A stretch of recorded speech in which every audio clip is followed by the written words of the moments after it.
Welcome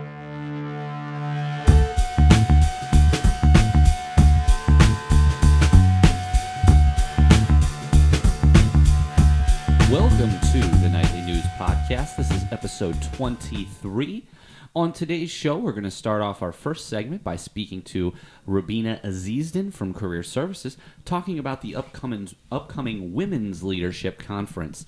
The second segment of the show, we're honored to have our club president, Sherri, come in and talk about some of the initiatives that she wants to bring for her last year on campus and for her first couple of terms as the Nightly News president. So we'll be right back with Rubina talking about the Women's Leadership Conference. Welcome to the Nightly News Podcast. We are so fortunate today to welcome Rubina Azindin from Career Services. We are going to be talking about the upcoming Women's Leadership Conference that's going to happen April the 24th at 8 a.m., 8 to 4. A huge lineup of unbelievable speakers. And guys, if you're listening today on Monday the 17th, you've got a day to sign up for this. So we're going to chat about some of the speakers coming up. We're also going to chat a little bit more about the event, maybe where Rubina got the idea to do this. We're also joined today by Yuli, our vice president of the Nightly News. So we're very fortunate that these two ladies took some time out to chat with us here on the Nightly News. Rubina, welcome. Thank you. Thank you for having me here today. You're very welcome. One of the things that I wanted to start off with here about the conference, this is all you, correct? Yes. So it's a situation where you came up with this. We were talking off air. You said that you came up with you had to write the grant proposal, and then now you are in charge of coordinating everything too? I am, yes. The grant proposal was last year. This year, I was able to secure some sponsorship from different companies and individuals. Speaking from somebody who has put together events, not even of this scale, it is unbelievably difficult to coordinate something like this. I mean, what are some of the things that you found when you're putting together the event that were maybe out of the ordinary or surprising to you or something along those lines? Just reaching out to the right people, I think. I mean, everybody's going to tell you that they're a good speaker and that they have phenomenal presentation skills and that they would love for the opportunity. But, it's hard to really select the correct individual, number one, and an individual that speaks to everybody. So we wanted to keep it where it was, somebody that's going to not only just connect with the audience, but students themselves, somebody that's been in a situation and can help people feel like that they can relate to them. So somebody that was relatable as well. So you'd mentioned that when you're going through the grant process, you had to talk about goals. What are the goals of the Women's Leadership Conference? One of the biggest goals is education, and educating on just understanding that there are lots of connections in your local community that you can reach out to. Educating about the power of networking.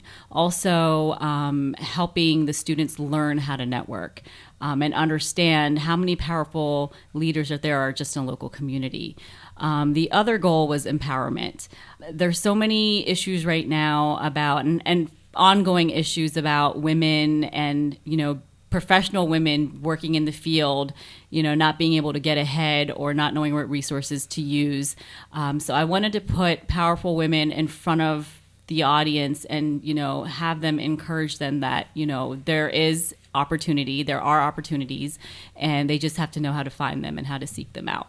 We're talking today with Rubina Azindin, and we're chatting about the Women's Leadership Conference that's coming up at the Conference Center at Central Penn College on April 24th from 8 a.m. to 4 p.m. with the keynote speaker, Robin Hatcher. I actually was fortunate enough to meet Miss Hatcher before, and she is an absolutely wonderful public speaker and, of course, a celebrity Yes. at that, too. And so how did you get to meet Robin? I haven't met her personally, but I did hear her name, and I did see that she was here at Central Penn for a couple of events, and I heard good things about her. So I got her contact information and reached out to her, explained what the event was about and what I was looking for in a keynote speaker, and she was just the perfect person, and she was very kind and genuine, and very generous too. So she said that she was going to be doing, she would be able to do the keynote session for free. You can't beat free. No. But to be honest with you, she did a Common Hour presentation maybe Last 6 year. months ago, and one of the things that stuck out to me was she is, and from my perspective, this is saying something, one of the most gifted presenters that I have ever seen, and someone I actually look up to as sort of a role model, because part of what I do, obviously I'm in the classroom every day presenting and speaking in front of an audience, but I also teach it as well. So to have somebody who's a professional like that and a celebrity, it's a big deal for some of the people on campus, and she's got a book that talks about some of the things about presenting, and I think that you made a really awesome decision. Thank you, and I'm so excited to have her. She's just the nicest person in the world. You're gonna love her when you meet her. Awesome. Yuli, what you had a couple of questions for Rubina. Yes. So first, like we talk about the goals, but what is the actual purpose of the woman leadership too? The main purpose of the women's leadership, again, is education, empowerment, and just understanding the resources that our students in our local community have. It's also, another thing is education. You don't learn everything just in being in a college classroom. You have to talk to people. You have to learn about your world around you. So I feel like bringing all these different individuals in from different backgrounds, different life situations, and, also them being powerful leaders in the community is great. So education is one of the biggest pieces of my goals for this. Yuli, have you ever been to any type of conference or anything like that? Yeah, I've been. And so let me ask you, when you were at the conference, did you have an opportunity to meet some people who you hadn't met before? Yeah, a lot of them. And what were you able to do with that? I mean, were you able to connect with them on LinkedIn? Maybe you have some internship possibilities down the line? Yeah, I was able to connect with them and then ask them their email and then stuff like that. And then also sometimes talk about internship possibility or partner with them, ask them a question, and then bring them later on and Awesome. contact them. One of the things that I always try to talk about in class is how important it is to network, but surprisingly, so many people don't really understand what the word network even means. Right. And what we're talking about networking, it's putting yourself out there at an event such as this, sort of getting yourself out of your comfort zone, meeting new people. And I know a lot of us are shy when we walk into a place that we don't know a lot of people, but it's the meeting the new people that starts to break the ice. In the job market, and you can speak to this probably better than any of us, in the job market right now, this is how you get jobs.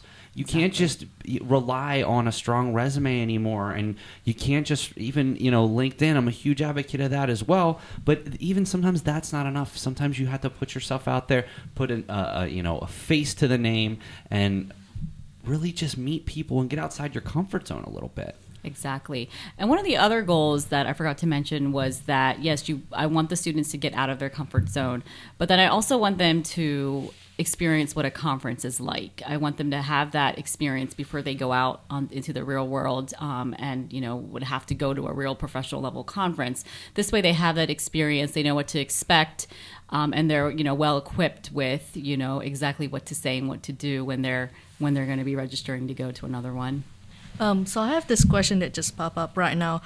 So since the conference is about the woman, why is it only specifically for women? Because I don't think we've seen so many men conference just only for men, and this is specifically for women.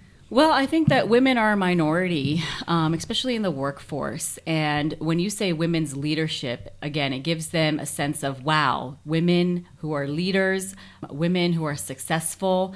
And I want to instill that mentality on our campus community and show them that, that you can be a woman and you can be a leader at the same time, So is there some basic stereotyping in the community about women and men nowadays still? Yeah, sure. There is some research that some women are underpaid in the workforce. It's harder for women to move up the corporate ladder. Corporate ladder. That's the word I'm looking for. The corporate ladder than it is for men and things like that. So yes, in a way, there are some stereotypes. There are some mentalities for women in the workforce, and I don't want our female students to be discouraged. I want them to be, looking forward to going into the workforce, be encouraged, be empowered, and see that, there are opportunities available. The interesting thing is Central Penn's the perfect place to look. I mean, between our president, between our VPAA, between, Dr. Whaler as one of the deans here, you've got a very prominent position within career services. Absolutely. Kristen also. And I mean, to be honest, we can just look at what we're doing here at Central Penn as sort of an example of what women empowerment looks like. Exactly. And I'm so proud to work at a place that's so progressive in that nature. And it's wonderful that, and part of the reason that I love being a part of this at Central Penn College. Awesome. And so tell me about how did you come up with this idea? Because we talk about you write a grant, but then what is more, can you tell me more deeper about it? Sure. So I came up with the idea. I actually went to a conference similar in setup in the community, which was actually bigger. There was over, I think, maybe 400 or 500 people there. One of the biggest things that drew me to that conference was that our president was their keynote. So that got me interested, and I wanted to go hear her speak. And then I went to the conference. I met a lot of different people. I had a really good time. I learned new things, and it was just very empowering, very educational to me as a working professional woman. And so I came back to campus, and I was thinking, and I said that, one of my primary responsibilities in career services is heading out our events. And I said, well, why can't I host some type of an event that would serve the same purpose to our women on campus? And, I say women, but the conference is also open to men as well. Oh, there you go. We were actually chatting about that beforehand. I was looking at the flyer, and I said, I don't see any guys in that picture. Yes, I don't like to exclude. We call it Women Leadership Conference because all the speakers are women who are in leadership. So, yeah, we don't exclude. Men are welcome. I do have some men signed up. They're going to be attending. But, yeah, so going back to how I came up with the idea. So I went, I came back, and I loved the idea. I, thought about some things, hooked up with some different people, and made it happen. So last year was our first year trying it out. Who are some of the partners that you'd mentioned you partnered with several people? Who are some of those partners that you partnered with this year? This year, I was able to partner with PSECU. They were able to offer us a $2,000 sponsorship. Also, New York Life is a sponsor, a silver level sponsor, so they offered us $500. And then Clock Entertainment, which is a DJing company, they also are a silver level sponsor, and they offered us $500. And then another company that has also given us sponsorship is Tremendous Leadership. So they're sponsoring $250 in books. And Fashions by Ama Jo, she's also sponsoring some jewelry as well. That was always one of the hardest things for me when I was putting together events, is trying to find people that want to get involved and help us in some kind of way. And it's wonderful that you had some great sponsors that are able to help you out. It is, yep. And can you describe the event a little bit more? Absolutely. So in the morning, how it's going to start out is that we have a keynote speaker who's going to be Robin Hatcher. And then after the keynote session, we're going to have 2 breakout sessions where the students are going to have the opportunity to listen to some of the phenomenal speakers. So those sessions are going to go from 10 to about 12. And then at 12 o'clock, we have a fashion show. And again, that's sponsored by Ama Jo, who is a wonderful, wonderful leader herself. She has her own fashion line, and her boutique is located in Harrisburg. So she's sponsoring the fashion show, and our models for the fashion show are actually going to be our women leaders here on campus, which includes the president, vice president, and some other women leaders such as directors. So I don't want to reveal all of them because I want it to be a surprise for our students and the attendees that are going to be there. So we have the fashion show, and then after the fashion show, we have a 5-course etiquette lunch because, again, going back to the education piece, we just don't need to know how to understand what's the word I'm looking for, just book knowledge and stuff like that. You also need to understand how to appropriately eat a meal, especially if you're on an interview or if you're out on a business lunch or a business dinner, and this is going to teach just that. One of the best things that I did in my career was when I interned, when I was in grad school. I worked for an advertising company and I was in sales. And almost every single time that we met with a client, it was over lunch. And one of the best pieces of advice, and it's to say it now, it's going to be like, well, no kidding. But I was, in my mid-20s. The best piece of advice I ever got, they said, no matter what, do everything you can like you are at your grandmother's house. Be respectful, eat slowly. And it was so funny because I didn't even think about how important eating is when you're meeting somebody the first time and you're making trying to make a positive impression on them. How you eat says a lot about you. Exactly. So when you say etiquette lunch, yes. Can you tell me a little bit more about that? Sure. So we're going to be discussing the appropriate etiquette on how to use the different utensils that are on the table, how to appropriately eat a dinner roll, without having a big bunch in your mouth, or how to have a salad without getting things all over the table, where to place your cup, where to place your napkin. These little things that we really don't think about, but they are very impactful when you are certainly in an internship, interview or on a job interview or something like that. I've spoken to companies that always take, not always interns, but potential employees out to eat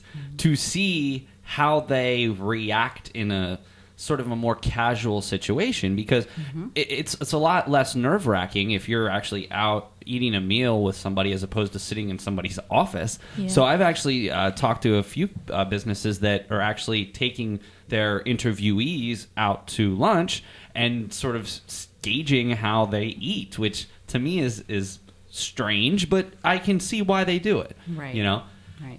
Did you want to talk about any of the specific speakers outside of Miss Hatcher? I just have to say that all of them are phenomenal. All of them are business leaders in the community. Some of them have their own businesses, so they're going to speak to that.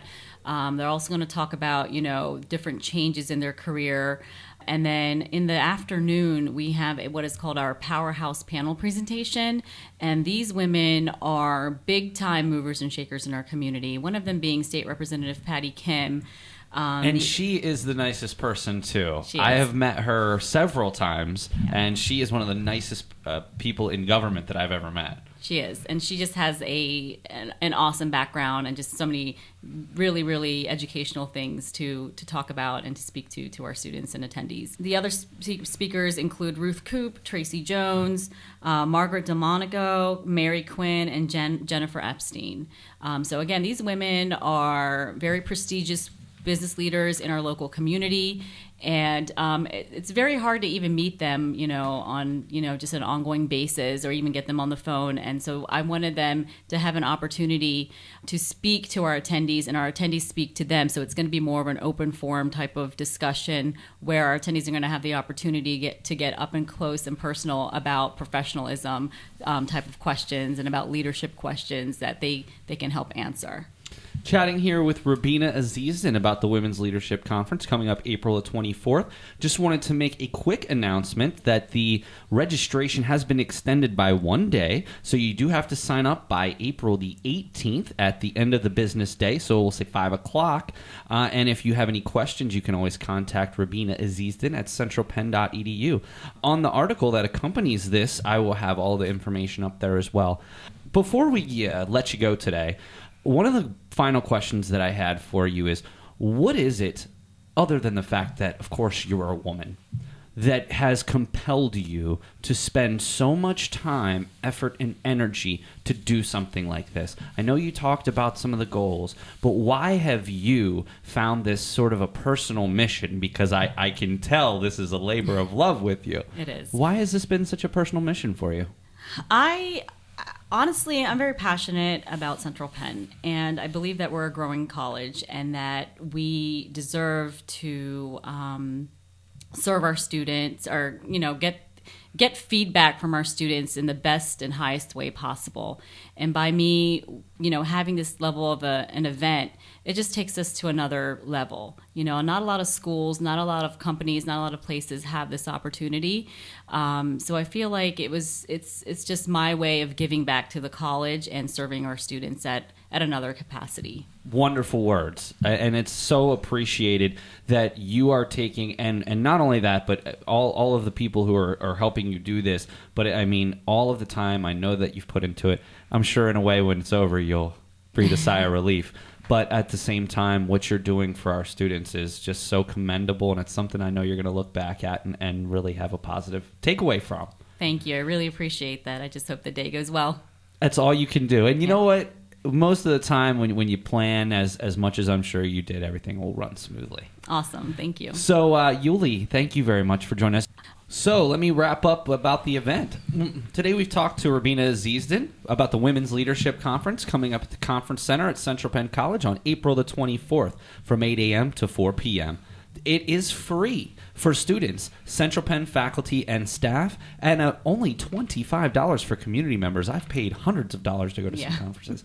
One thing that we hadn't mentioned is you also have free professional headshots and makeovers, and we also spoke about the 5-course etiquette lunch that also comes along with it. We've got Robin Hatcher as the keynote speaker. We've got a wide variety of other people from the community, including Patty Kim, who's a Pennsylvania State Representative, and many other people from PSECU, from Bridgewood Catering at Central Penn College, from Penn State Hershey Medical Center, and I could continue, so please, I'm not leaving anyone out intentionally. Last day to sign up is going to be April the 18th at 5 p.m., and all of the links associated with this will be in the article that accompanies the podcast.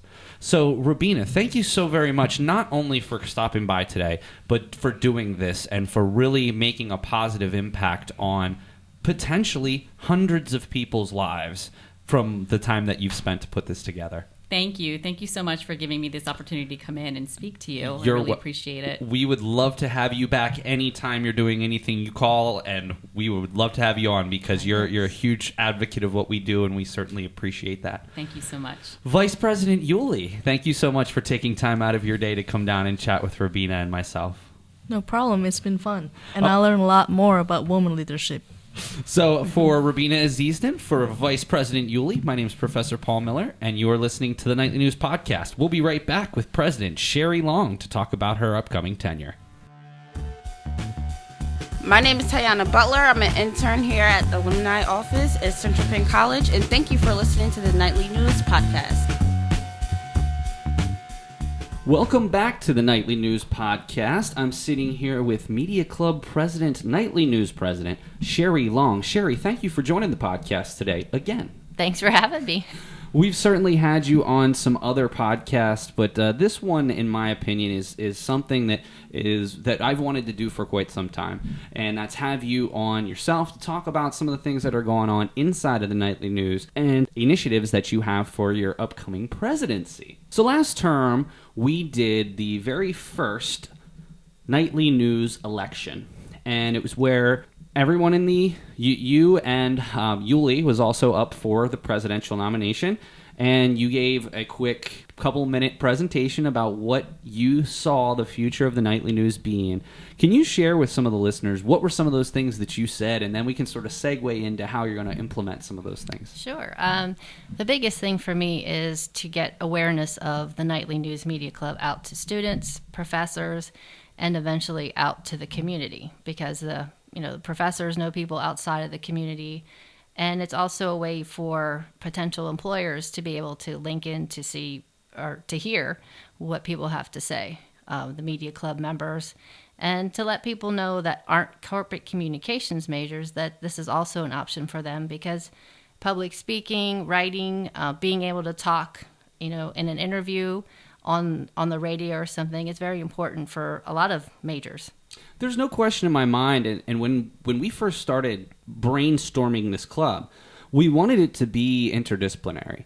Maybe have some of the business students do some marketing for us. Maybe have some of the legal studies students write about what's going on in communications or in as far as legally. And, certainly not trying to, maybe people involved in IT getting involved with doing some of our social media work. And I want to point out that that's still something that we actively are trying to do, is to bring in people to the club from other areas. Because to be honest with you, it's not just people who are in communications doing podcasts or writing. Part of what any business wants to see is your writing skills and your written and oral communication skills. I challenge you to find me one job description that does not somewhere say good written and oral communication skills. Well, how else can you show that than by doing articles, even if it's about anything you're interested in? So that's one of the things that absolutely we've tried our best to do, but it's certainly one of your main initiatives.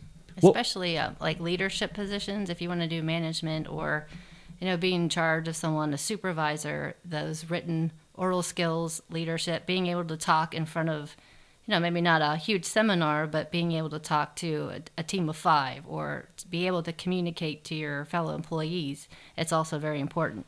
Well, not even so much that. It almost seems that every business is doing a podcast these days.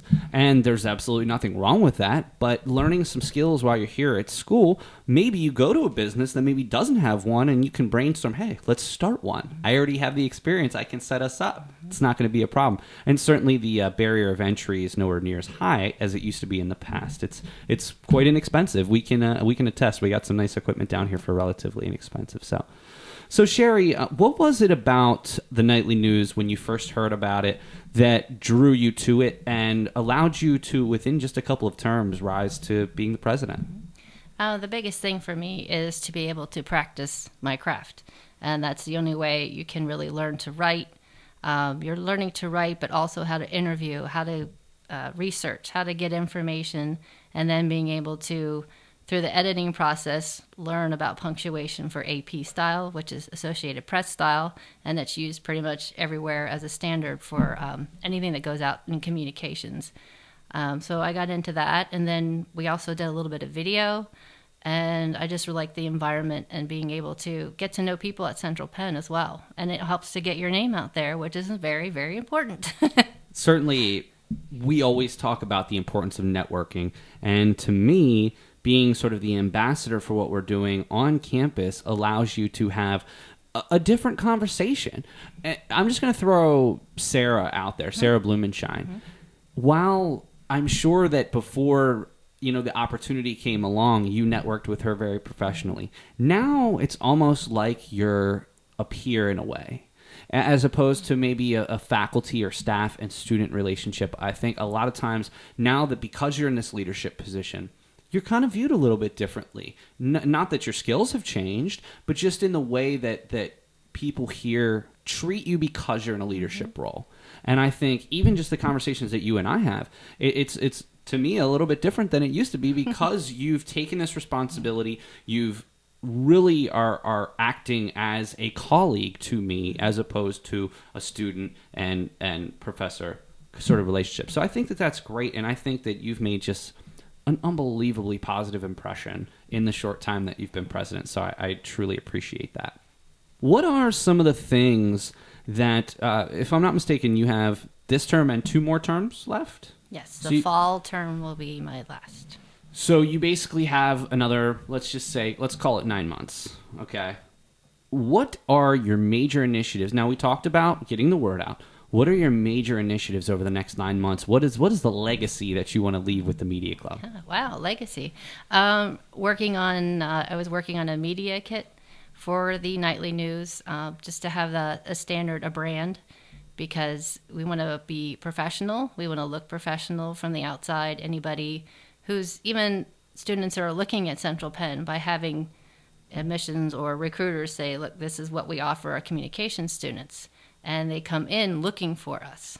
I want to be a part of the Nightly News because our writing samples is a professional level, and that's very important for after I graduate, for getting a job and just being able to interact with the staff here interact with professionals at that professional level is very important. So you are mature when you head out into the workforce, and that gives you an edge over someone who hasn't had that experience. Let me ask you, I know that you're currently on internship right now. I wanted to talk to you about when you went to the CPEC job fair, which is actually where you found your internship, correct? Yeah. I want to know about when you went there and you talked about your experience with the Nightly News to some of the people who were potentially interested in offering you a job or internship. What was some of their feedback? What were some of the questions that they asked you when you came up to them? You go to the CPAC or networking or job fair, you hand them their resume, and they had people standing there and they would scan down the resume. And working with Steve Hassinger, I came up with a bullet list. And because they're scanning it, they have so many to see. And it's like, okay, yeah, you're at school, or corporate communications major, yada, yada, yada. And they would stop at Nightly News because they want to know about your writing samples. They don't want you to tell them, yeah, I like to write.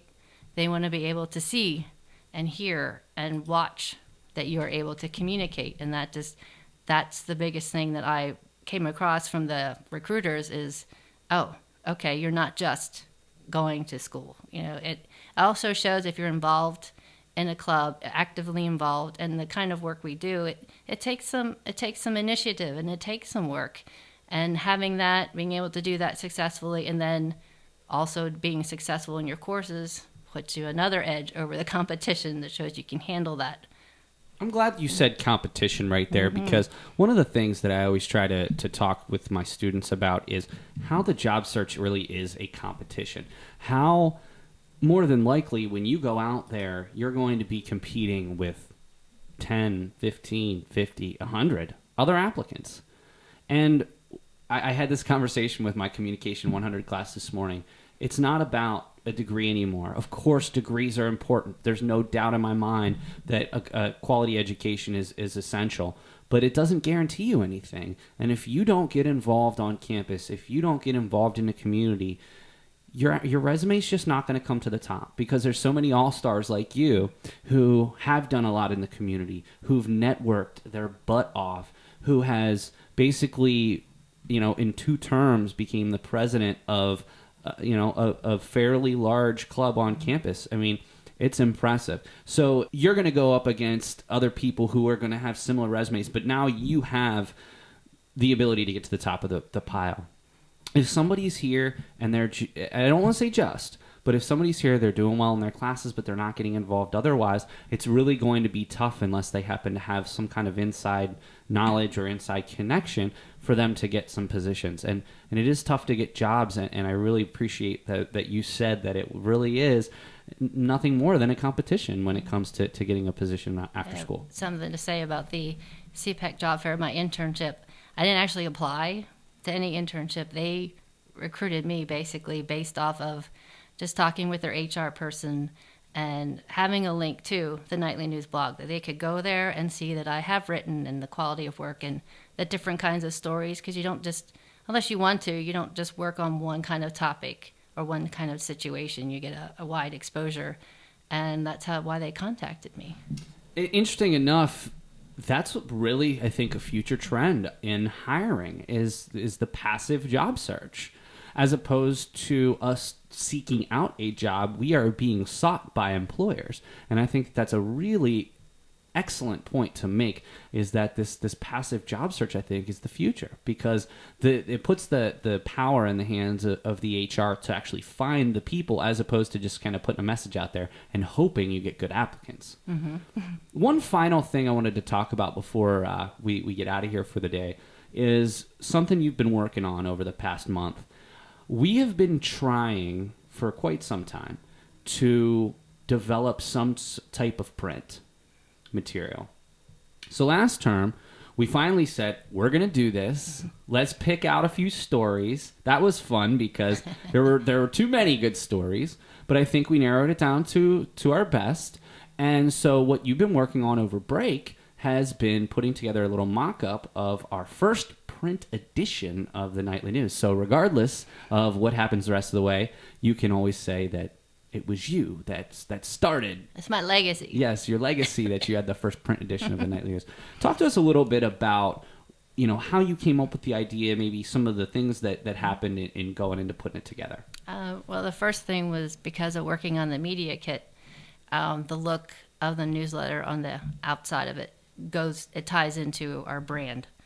And from there, it was difficult to take the text and drop it in, and being selective of, well, this story is good, but it's not going to fit. Or we have some great writers on our team, and being able to make sure that each one was highlighted or showcased in that. I also wanted to make sure the stories gave a wide array of the subjects that we have. We have some general information about Central Penn. We have some events that happen at Central Penn. We have some sports articles in there, and just putting that in there and making it readable. But it was tough to fit it all in there. I think we could probably have a really nice 36-page magazine with photos, because we couldn't put a lot of photos in there, although we have some great photography. And just having something on that publication that directs people to the blog, because we have the podcast, we have some more photos, we have some video. And so that was the hardest part, is letting it be, putting the information in there, letting it be. And just so people know, I've been a graphic designer for about 20 years, so it was hard for me not to keep tweaking or adding some more pages. But it was getting here's our stories, so we can hand it to our families, let them know what we've been doing, and also potential employers to say, here, this is what I've written. Something that I want everyone to consider as well, certainly within inside of the Nightly News, but outside as well, is we want to use it to feature our club members. Mm-hmm. We are going to spend money out of our own budget to get these printed, because I do think it is important that we leave here with something tangible. Not that, an online blog or a podcast isn't tangible, because it certainly is, but something that you can sit on your coffee table and look at and know that you had a major part in that. I think it's very special, and I'm certainly looking forward to grabbing a copy or two to keep with me, because it's something that means a lot to me.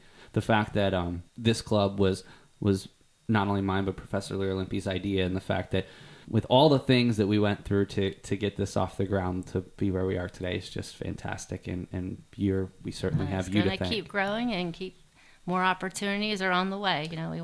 We have a very energetic, focused group, and that's what I like.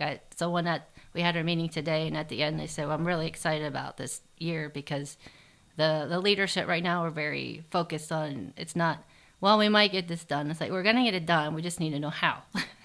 Well, and certainly we're going to make sure to use you to the best of our advantage over the next 9 months. All right. Well, Sherri, thank you very much for taking the time to do this with us today, and congratulations on being voted president of the Nightly News. And I hope that this is something that you look back on years down the line and look at it positively, to say the least. Yeah. Well, Sherri, thank you very much for joining us today. Thanks for having me. So, for Nightly News President Sherri Long, my name's Professor Paul Miller, and we'll catch you again next time on the Nightly News Podcast.